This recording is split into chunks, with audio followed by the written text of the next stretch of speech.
ہمارا پیغام ہر بندے تک ہے، صرف ہم بار بار اس کی یاد دہانی کراتے ہیں۔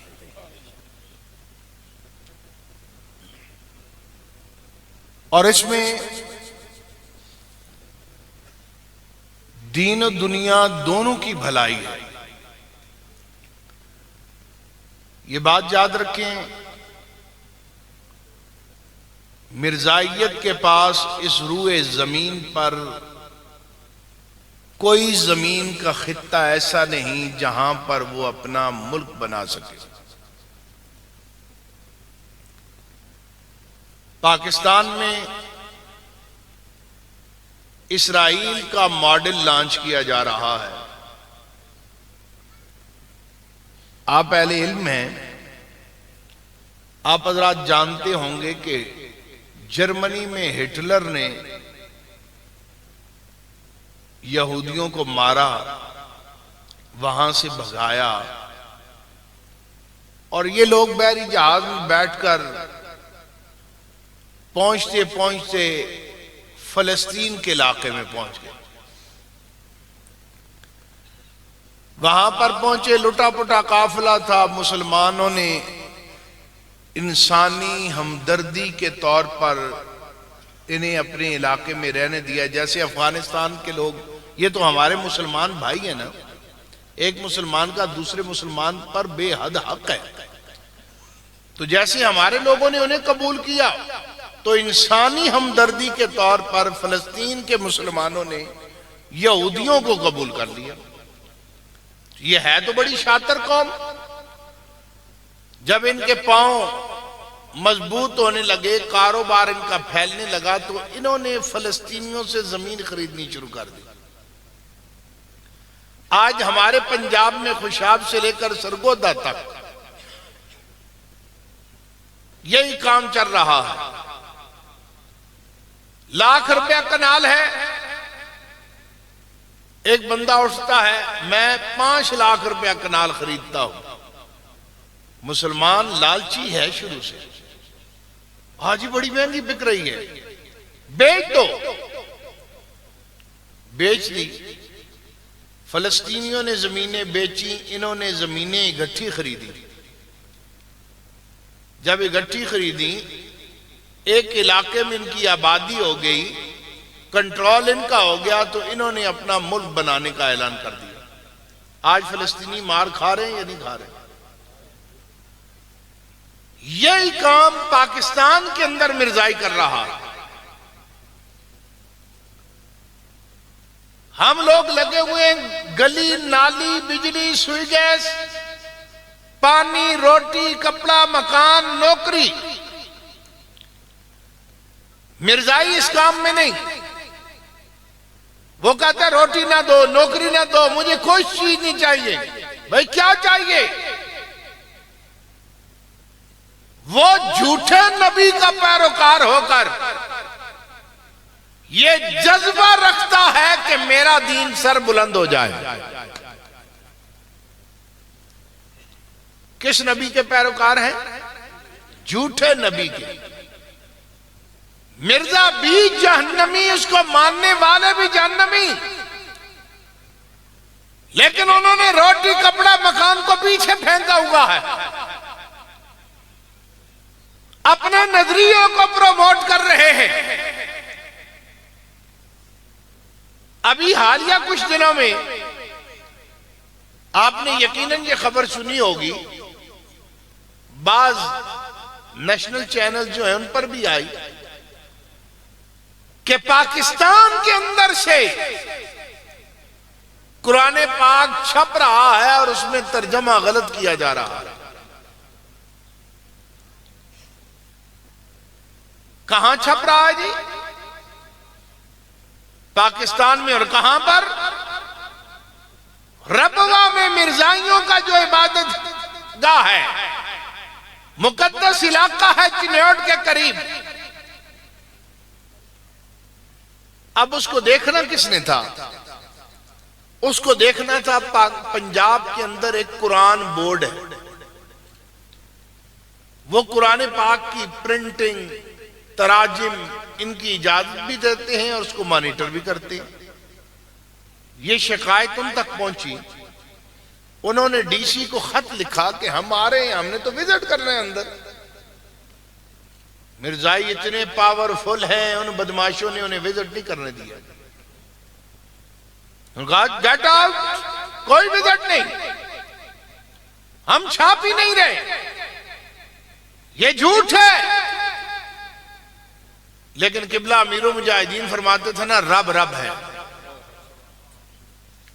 رب رب ہے۔ قرآن بورڈ نہیں پکڑ سکا، نہیں جا سکا، پردہ ڈال دیا گیا۔ لیکن انہی دنوں میں ایف آئی اے نے ایک بندے کو پکڑ لیا، اس کے موبائل کو چیک کیا، اللہ کی ایسی مدد آئی، نہ صرف یہ کہ کون لوگ ان کو سوشل میڈیا پہ اپلوڈ کر رہے ہیں، چھپوا کون رہا ہے، چھاپ کون رہا ہے، چھپ کہاں رہا ہے، کون کون فنڈنگ دے رہا ہے، سارا ریکارڈ اس موبائل سے مل گیا۔ اچھا مل تو گیا، اب کیا ہوا؟ آپ گلی ناری پہ لگے رہے۔ ایف آئی اے کا ڈائریکٹر تھا جو اس سے اوپر تھا، ان کا خبردار اس کیس کو یہاں پہ نہیں روک دو، اس کی تفتیش نہیں کرنی، اس کو آگے نہیں چلانا۔ آپ لگے رہے نا سڑکوں پر، گلیوں میں لگے رہے، جب تک قوت نافذہ آپ کے پاس نہیں، آپ کامیاب نہیں ہو سکتے۔ اور یہ بات یاد رکھیں، لوگ کہتے ہیں انقلاب انقلاب انقلاب، انقلاب کے لیے ذہنی آزادی ضروری ہے۔ ناراض نہیں ہونا میری بات سے، اچھا ہماری قوم ذہنی غلام ہے۔ میں پہلے علامہ صاحب کے ساتھ کمرے میں بات کر رہا تھا، ہم آزاد کشمیر میں گئے ابھی الیکشن کے دنوں میں، تو وہاں بڑے کھلے ماحول میں ساتھیوں سے بات ہوئی، تو انہوں نے کہا امان اللہ خان لبریشن فرنٹ کا لیڈر تھا، خود مختار کشمیر کا وہ حامی ہے، وہ پاکستان آیا، آزاد کشمیر کے سیاستدانوں سے ملا، پاکستان کے لوگوں سے ملا، یہاں دیکھا، تو اس نے ایک سٹیٹمنٹ جاری کی، بیان دیا۔ اس نے کہا مقبوضہ کشمیر کے جو مسلمان ہیں وہ جسمانی غلام ہیں، اور آزاد کشمیر والے جو ہیں یہ ذہنی غلام ہیں۔ اس نے کہا جسمانی غلام آزاد ہو سکتا ہے، ذہنی غلام آزاد نہیں ہو سکتا۔ ہماری قوم ذہنی غلام ہے۔ کیسے؟ نور الامین صاحب آپ الیکشن میں کھڑے ہو گئے، آپ تو جیت ہی نہیں سکتے، میں تو نیو لیگ کو ووٹ دوں گا وہ جیتتی ہے، پی ٹی آئی کو ووٹ دوں گا وہ جیتتی ہے۔ یار آپ کو کھڑا ہونے کی کیا ضرورت ہے جب آپ جیت ہی نہیں سکتے؟ کتنا اچھا سوال ہے، شیطان نے کیسے بہکایا ہے۔ مسجدیں آپ نے بنائی ہوئی ہیں یا نہیں بنائی ہوئی ہیں؟ نمازی کتنے ہوتے ہیں؟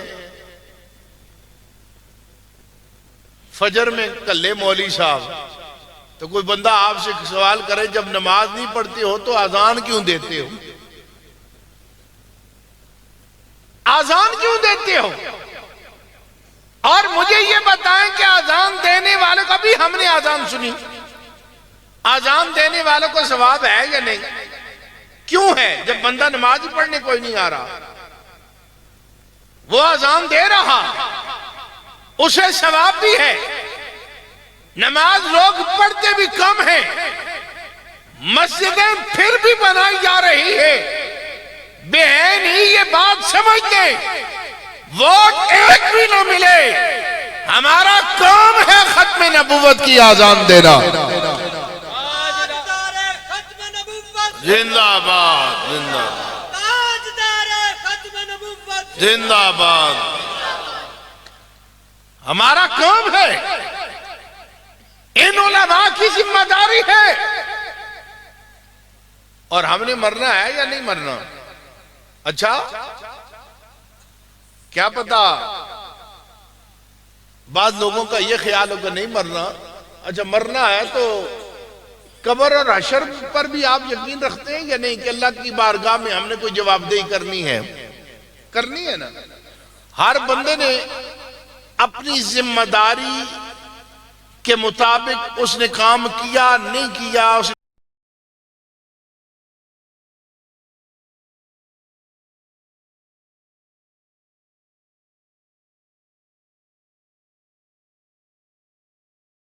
یہ تو مسئلہ قطعی ہے, اس میں دوسری کوئی رائے نہیں.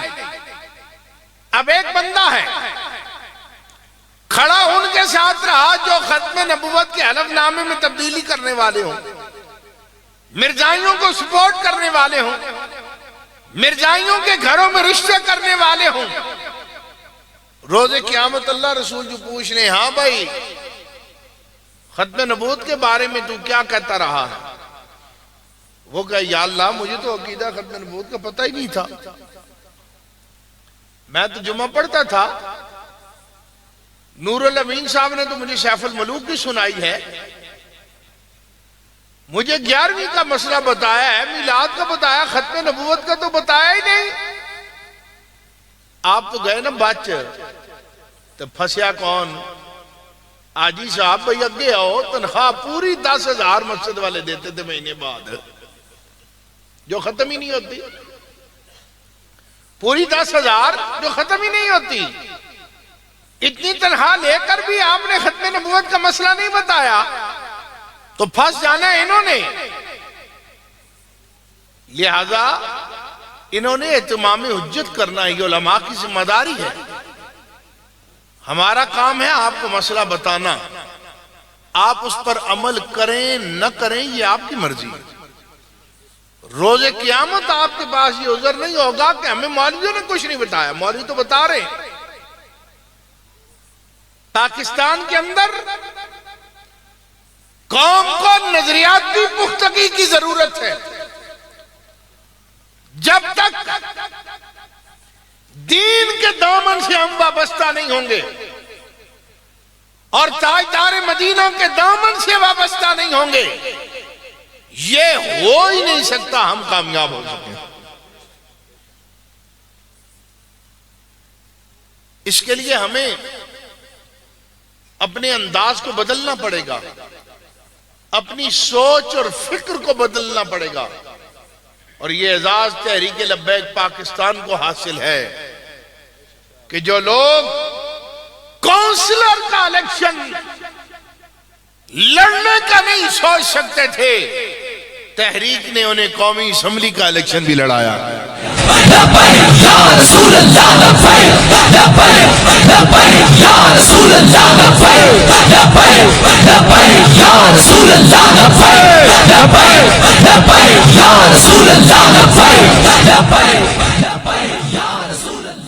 اور خطہ کوثر یہ حضور کے غلاموں کا علاقہ ہے. یہاں کے لوگ مذہب کے ساتھ لگاؤ رکھنے والے ہیں, پیار کرنے والے ہیں. آپ کا یہ فرض بنتا ہے کہ آپ میدان عمل میں نکلیں. وڈیرے جاگیردار اور سرمایہ دار یہ غریب کو لڑا کر ہم پر حکومت کرتے ہیں. تحریک لبیک پاکستان غریبوں کو بیدار کرنا چاہتی ہے, غریبوں کو ایک پلیٹ فارم پہ لانا چاہتی ہے, اور مشکل وقت ہر ایک پر آتا ہے. دیکھیں نا, لوگ عمران خان کے لیے جیل چلے گئے, عمران خان کے لیے مار کھائی, خان نے پوچھا بھی نہیں, خان نے پوچھا بھی نہیں. ابھی نعیم الحق وہ پچھلے 1.5-2 سال پہلے فوت ہو گیا. خان صاحب کا پرانا دوست تھا, 25-26 سال اکٹھے رہے, جماعت اکٹھی بنائی چلائی. خان جو ہے نعیم الحق فوت ہو گیا, عمران خان نے نماز جنازہ بھی نہیں پڑھی. یار تھا نا, یہ وزیر اعظم تھا, کیا کرائے کا مسئلہ تھا؟ اس کے ایک حکم پر جہاز تیار ہے تو خان نے جنازہ بھی نہیں پڑھا، کراچی جا کر بھی دعا نہیں کی، اسلام آباد میں اس کے بچوں کو بلا کر دعا کی۔ اسی لیے قبلہ امیر المجاہدین کہہ گئے یا اگر غلامی کرنی ہے ان دنیا داروں کی غلامی چھوڑو، تاجدار مدینہ کی غلامی کرو۔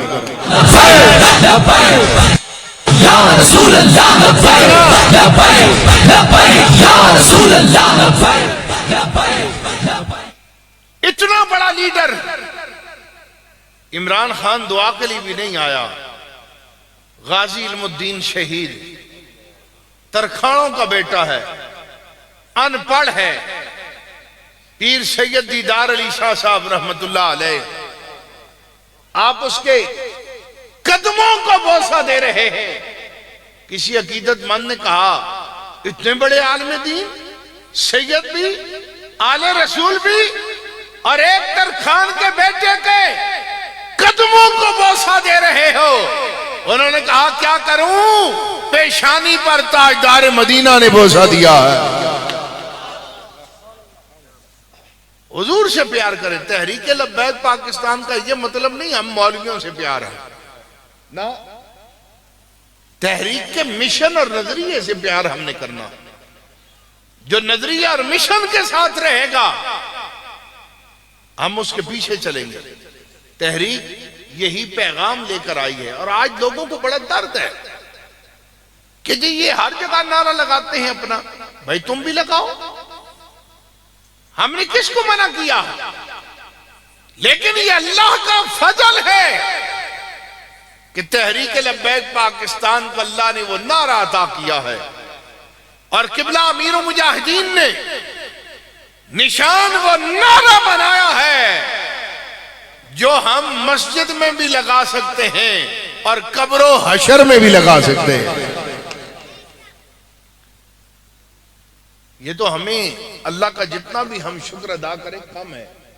ہم بیٹھ کر نعرہ لگائے لبیک یا رسول اللہ، ساروں کے کان کھڑے ہو جاتے ہیں، وہ لبیک والے آ گئے۔ اچھا بیچارے ہوتے اندر سے بڑے پریشان ہیں لیکن منع کر نہیں سکتے، ہوتے بڑے پریشان ہیں، یار ہمارا نہیں نعرہ لگ رہا، بھائی کیسا لگے؟ تم نے ڈھول کی چھاپ پہ ناچنا ہے، اس پر رقص کرنا ہے، دنیا داروں کے نعرے لگانے ہیں، اور لبیک والے نے جب بھی نعرہ لگانا ہے تاجدار مدینہ کا نعرہ لگانا ہے۔ کہتے ہیں یہ کسی جماعت کا نعرہ نہیں، بڑے بڑے لوگوں کو تکلیف ہے، کہتے ہیں یہ کسی جماعت کا نعرہ نہیں، یہ سب کا ہے۔ تو ہم نے کہا کب نہیں کہا سب کا ہے، سارے لگاؤ، ہمیں تو اس سے بڑی اور خوشی کوئی نہیں کہ نون لیگ کے جلسوں میں بھی یہی نعرہ لگے، پی ٹی آئی کے جلسوں میں بھی یہی نعرہ لگے، پیپلز پارٹی کے جلسوں میں بھی یہی نعرہ لگے۔ یہ تو اس سے بڑی اور کامیابی کیا ہے کہ جب پوری قوم جو ہے دنیا بھر کے نعروں کو چھوڑ کر تاجدار مدینہ کے نعرے پر اکٹھی ہو جائے۔ لیکن بات یہ ہے یہ نعرہ وہی لگا سکتا ہے جسے مالک توفیق عطا فرمائے، وہی لگا سکتا ہے۔ وہ آقا اور غلام تھے نا، دونوں سفر کر رہے تھے، راستے سے گزرے، ایک آبادی آئی، آذان ہوئی، دونوں مسلمان ہیں، آقا بھی غلام بھی، دونوں نے آذان سنی۔ غلام نے کہا آقا اجازت ہو تو میرا رب مجھے بلا رہا ہے، 2 سجدے نہ کروں۔ اب دونوں نے اکٹھی آذان سنی، دونوں مسلمان ہیں، آقا گھوڑے پر ہے، غلام نیچے پیدل چل رہا ہے۔ آقا نے کہا ہاں جا دیر نہ لگانا، ہم نے آگے سفر کرنا ہے، جلدی واپس آنا۔ غلام گیا، وضو کیا، جو سجدہ کیا نا تو سجدے میں لذت بڑی آئی۔ کبھی کبھی ہوتا ہے نا انسان پر کیفیت طاری ہوتی ہے، لذت آئی، سجدے پہ سجدے شروع ہو گئے، وقت زیادہ لگ رہا ہے، آقا گھوڑے پر باہر بیٹھا لال پیلا ہو رہا، بڑا بے وقوف ہے، تھوڑی دیر کا کہہ کر گیا تھا ابھی تک واپس نہیں آیا، تکبر رہونت میں گھوڑے کو ایڑ لگائی اور مسجد کے دروازے پر آ گیا۔ مسجد کے دروازے پر آ کر گھوڑے پر بیٹھے ہوئے ہی اپنے غلام کو آواز دیتا ہے، اے جمال الدین، تو تھوڑی دیر کا کہہ کر گیا تھا، ابھی تک واپس نہیں آیا، کون ہے جس نے تجھے اندر روک رکھا ہے؟ جب غلام نے سنا آقا کی آواز آ گئی ہے، آقا بلا رہا ہے، اندر سے جواب دیا، آقا جو تجھے اندر نہیں آنے دیتا وہ مجھے باہر نہیں جانے دیتا۔ جس نے تجھے اندر آنے کی توفیق نہیں بخشی نا، وہ مجھے مسجد سے باہر نہیں جانے دیتا۔ تو بات یہ گلہ ہم سے نہیں بنتا کسی کا، یہ اللہ کا فضل ہے۔ اللہ سے معافی مانگو، رو کر، گڑ گڑا کر، یا اللہ ہم دنیا داروں کے نعرے لگا رہے، ڈھول کی تھاپ پر ناچ رہے، مائیں بہنیں بیٹیاں گھروں سے نکل کر ناچ رہی ہیں۔ کون سی ریاست مدینہ ہم بنانا چاہتے ہیں؟ بے غیرتی کی بھی کوئی حد ہوتی ہے، تمام حدیں کراس ہیں۔ اب تو مائیں بہنیں بیٹیاں سن رہی ہیں یہ بات، ہماری آواز ان تک جا رہی ہے، وگرنہ میں اس پر تشریح کرتا کہ کون کون سے بکواسات انہوں نے کیے ہوئے۔ یہ ہمارا معاشرے کا کلچر نہیں، یہ چند لوگ ہیں، چند، اور میڈیا ان کا پشت پناہ ہے۔ وہ ہمارے معاشرے کی اقدار کو خراب کرنا چاہتے ہیں، ہمارے معاشرے کے رسم و رواج کو خراب کرنا چاہتے ہیں۔ ہماری بیٹیوں کے لیے مشعل راہ کوئی تماشا نہیں، سیدہ کائنات فاطمہ الزہرا رضی اللہ تعالیٰ عجیب ذہنی غلامی۔ او جی فلاں ہندو نے حضور کی شان بیان کی ہے، دیکھو نا جی، او جی فلاں عیسائی نے حضور کی شان بیان کی ہے، اور یہ کوئی فضیلت کی بات ہے؟ عظمت کی بات تو یہ ہے کہ جس خالق نے بنایا ہے وہ خود مصطفیٰ کی تعریف کر رہا ہے، وہ خود مصطفیٰ کی تعریف کر رہا ہے۔ اس لیے جب میڈیا کے ذریعے تبدیلی آتی ہے نا، تو اس کے اثرات ہر گھر میں پہنچتے ہیں۔ اس سے نہ میرا گھر محفوظ رہے گا نہ آپ کا رہے گا۔ ہم تو اپنے گھروں میں ہر وقت نہیں بیٹھے ہوئے، فون آج ہر گھر کی ضرورت ہے۔ اور کرونا میں تو اسکول والوں نے بچوں کو بھی عادت ڈال دی ہے، لے کر دیں جی آن لائن کلاسز ہوں گی، جو جا رہے ہیں ان کو کچھ نہیں لکھنا آتا، آن لائن کلاسز ہوں گی۔ ہر ایک کے پاس موبائل آ گیا، اور یہ غلاظت کا وہ ڈھیر ہے کہ جس کا کوئی پتہ نہیں چلتا۔ آپ قرآن و حدیث بھی سن رہے ہیں تو غلاظت کہیں نہ کہیں آپ کے سامنے آ رہی ہے۔ اس سے ہم محفوظ نہیں ہیں۔ ہمیں اپنے بچوں کے کردار کو پاکیزہ بنانا پڑے گا۔ ہمارے اسلاف کی پوری تاریخ ہے۔ سیدنا غوث اعظم رضی اللہ تعالیٰ عنہ، آپ کے والد گرامی نا سفر کر رہے تھے، تو بھوک اور پیاس لگی، پرانا دور تھا، ایک نہر کے کنارے چلے گئے کہ پانی پیوں، پیاس بجھاؤں اپنی، تو وہاں پر سیب ایک بہتا ہوا آیا، آپ نے اسے اٹھا کر کھا لیا۔ جب کھا لیا تو دل میں خیال پیدا ہوا کہ اس کے مالک سے تو اجازت ہی نہیں لی، اگر روز قیامت اس نے اللہ کی بارگاہ میں سوال کر دیا تو میں رب کو کیا جواب دوں گا؟ آج ہمارا کیا حال ہے؟ سیب تو دور کی بات ہے، سگے بھائی کی جائیداد قوم ہڑپ کر جاتی ہے، سگی بہنوں کا حصہ ہڑپ کر جاتی ہے۔ آپ نے سفر کا ارادہ ترک کر دیا، اس نہر کے کنارے چلتے رہے، تھوڑے دور آئے، دیکھا سیب کے درخت ہیں۔ آپ نے کہا یقیناً یہ سیب اسی درخت باغ کا ہوگا۔ آپ مالک کے پاس چلے گئے، میں یہ سیب کھا لیا ہے، قیمت لے لیں، یہ بخش دیں۔ انہوں نے کہا بیٹا اس کے لیے میری 2 شرطیں ہیں۔ پہلی شرط یہ ہے میرے باغ کی 6 ماہ رکھوالی کر، ایک سیب کھایا 6 ماہ رکھوالی کر۔ انہوں نے کہا دوسری شرط؟ کہا دوسری شرط جب پہلی پوری کر لے گا پھر بتاؤں گا۔ اللہ کی ذات کا خوف تھا نا، آپ نے یہ نہیں کہا چل رہا ہے شریعت مجھے اجازت دیتی ہے، ایک سے میں آ گیا ہوں تو معاف ہی نہیں کر رہا 6 مہینے.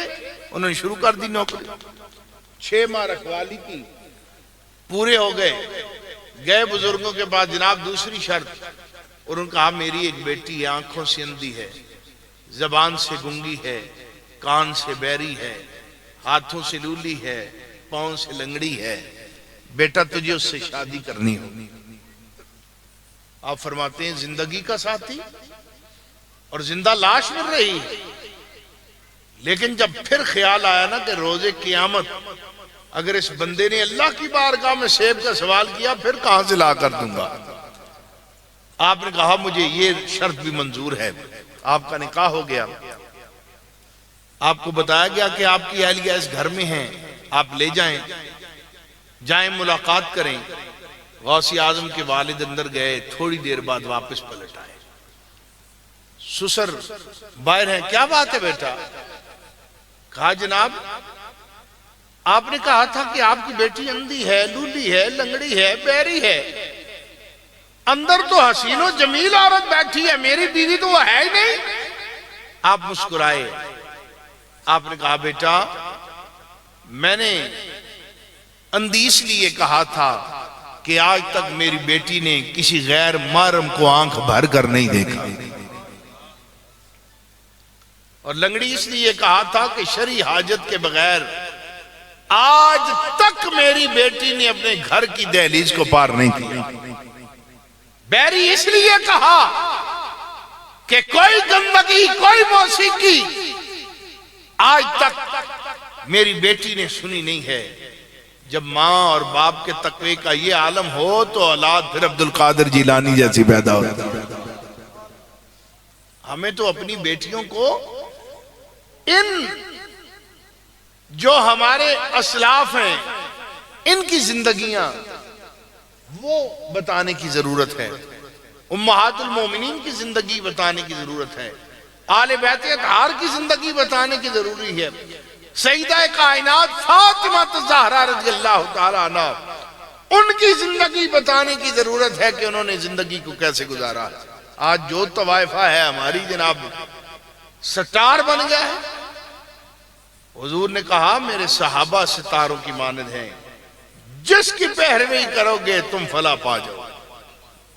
اس لیے ہمیں بالکل یہ خواہش نہیں کہ علماء اسمبلیوں میں جائیں, ہم چاہتے ہیں آپ لوگ جائیں, لیکن جائیں کیسے؟ پورے وزن کے ساتھ, پوری قوت کے ساتھ. اور یہ بات یاد رکھیں جو لوگ کم ہمت ہوتے ہیں اور اللہ کی ذات پر جن کو توکل نہیں ہوتا وہ کبھی کامیاب نہیں ہو سکتے. اللہ کی ذات پر ہو سکتے. وہ ہم 9ویں 10ویں میں تھے نا تو انگریزی کی ایک پوئم تھی ٹرائی ٹرائی اگین, کہ وہ بادشاہ تھا اسے شکست ہو گئی, دوسرے لوگ اس پر غالب آ گئے اور یہ بھاگ کر ایک غار میں چھپ گیا, غار میں لیٹا ہوا ہے. اچانک اس کی نظر پڑی کہ ایک مکڑی ہے وہ چھت پر جانے کی کوشش کر رہی ہے, شاید تیر سے اوپر جا رہی ہے. وہ جالے کے ذریعے اوپر جاتی ہے, اوپر نہیں پہنچتی, گر جاتی ہے. 1 دفعہ 2 دفعہ 3 دفعہ 4 دفعہ 5 دفعہ, 10ویں بار اس نے کوشش کی, وہ اوپر پہنچ گئی. وہ بادشاہ کہتا ہے اس مکڑی نے میری ہمت کو پھر زندہ کر دیا. اس نے کہا یہ معمولی مکڑی ہے, یہ ہمت نہیں ہاری 1 مرتبہ گرنے سے, 2 مرتبہ 3 مرتبہ گرنے سے, اس نے ہمت جاری رکھی, 10ویں مرتبہ یہ جیت گئی ہے. اور تو اشرف المخلوقات انسان ہو کر اور مایوس ہو کر بیٹھ گیا ہے. وہ پھر نکلا, اس نے لوگوں کو اکٹھا کیا, اپنے لشکریوں کو اکٹھا کیا, جنگ کی, اللہ نے پھر اسے فتح عطا فرما دی. تو ہم نے پوری قوت کے ساتھ آئندہ آنے والے بلدیاتی الیکشن بھی لڑنے ہیں اور جنرل الیکشن بھی لڑنے ہیں. اس کے لیے آج سے اپنی باڑیوں کو مضبوط کریں اور خواتین کا حلقہ جو ہے وہ بھی بنائیں. مائیں بہنیں اور بیٹیاں جو ہیں ان کو بتائیں ختم نبوت کا مسئلہ کیا ہے, کس طرح مرزائی اس پاکستان پہ پنجے گاڑے ہوئے ہیں. آپ کے اور میرے احتجاج کا کوئی میں اس کی چھوٹی سی مثال دیتا ہوں. اگرچہ وقت بہت ہو چکا ہے، میرا علامہ صاحب سے وعدہ تھا 1:07 اوپر ہو گئے ہیں، 8-9 بلکہ۔ پاکستان جب سے بنا ہے تو علماء سردیوں میں جب موسم بہار آتا تھا تو 2-3 جمعے اسی پر پڑھاتے تھے، بسنت حرام ہے، ہندوانہ رسم ہے، یہ مت کرو، تو بسنت رکتی تھی۔ لوگ مولویوں کی تقریر بھی سنتے تھے، واہ واہ بھی کرتے تھے، اور فرض ہی پڑھ کر تو بو کاٹا چھت پر چلے جاتے تھے۔ یہ کام ہوتا تھا یا نہیں ہوتا تھا؟ دعاؤں سے کبھی باتیں ٹلی ہیں، انقلاب آئے ہیں، مولوی تو لگے رہے دعائیں کرتے رہے، واز بھی کرتے رہے، لیکن کسی نے مانی نہیں۔ پنجاب حکومت نے ایک ہی نوٹیفیکیشن جاری کیا کہ بسنت پر اب پابندی ہے، لاہور میں نہیں منائی جائے گی۔ اب کیوں نہیں منائی جاتی؟ اب لاہور میں کوئی بیچ کر دیکھے، کیوں نہیں بیچ سکتا؟ اس لیے کہ قوت نافذہ حکومت کے پاس ہے۔ جب تک آپ کے پاس قوت نافذہ نہیں ہوگی، آپ تو سڑکوں پر رولتے رہیں گے۔ جب اختیار آپ کے پاس ہے تو پھر آپ کی بات مانی جائے گی، آپ کا نظریہ چلے گا۔ انشاءاللہ ہمیں اللہ کی ذات سے پوری امید ہے، اگر ہم نے محنت کی۔ کیا کی؟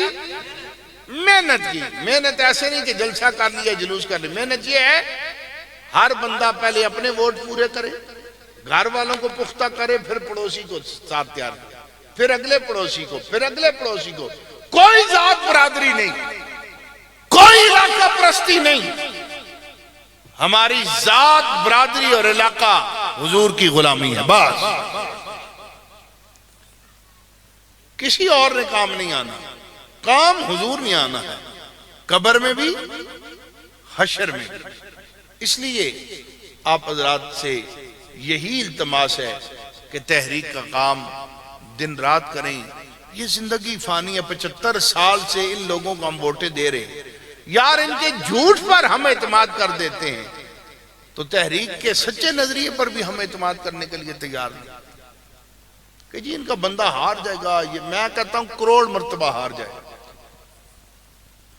جن لوگوں نے جو جیتے ہیں آج انہیں شرمندگی نہیں، جیتنے کے بعد جو کہہ رہے ہو 3.5 سال تک ہماری حکومت ہی نہیں تھی جی، اسٹیبلشمنٹ، سارا اختیار ان کے پاس تھا۔